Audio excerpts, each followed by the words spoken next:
Сәлем достар, бүгін біз сіздермен кордок жасайтын боламыз. Ол үшін бізге қажет ұн, жұмыртқа, жылы сүт, қопсытқыш, сосиска және суши таяқшалары керек болады.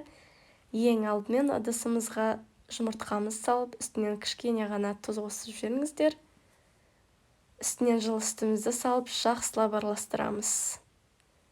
Одан соң алдын ала дайында болған ұнымызды салып, үстінен жарты шай қасықты қопсытқыш салып жіберіңіздер. Және жақсылап біркелкетіп араластырыңыздар. Мінекей массамыз дайын. Массамыздың формасы осындай болу керек. Қатты қою да және қатты сұйық та болып кетпеу керек. Сосискаларымыздың сыртын алып, теңдей етіп екі бөлікке бөліп аламыз.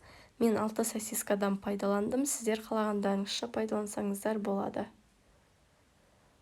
Одан соң жаңағы суши таяқшаларымызды алып, сосискаларымызға осылай ортасынан тесіп аламыз.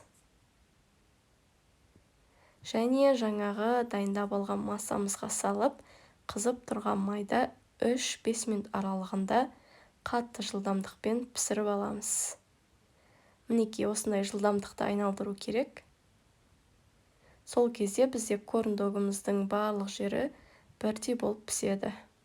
Мұны кез келген уақытта балаларыңызға немесе отбасыларыңызға пісіріп берулеріңізге болады.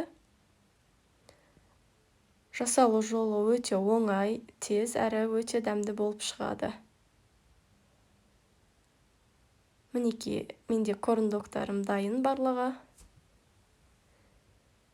Видео сізге ұнаған болса, каналыма тіркеліп, комментарий қалдырып, лайк басуларыңызды сұраймын. Назарларыңызға көп-көп рахмет.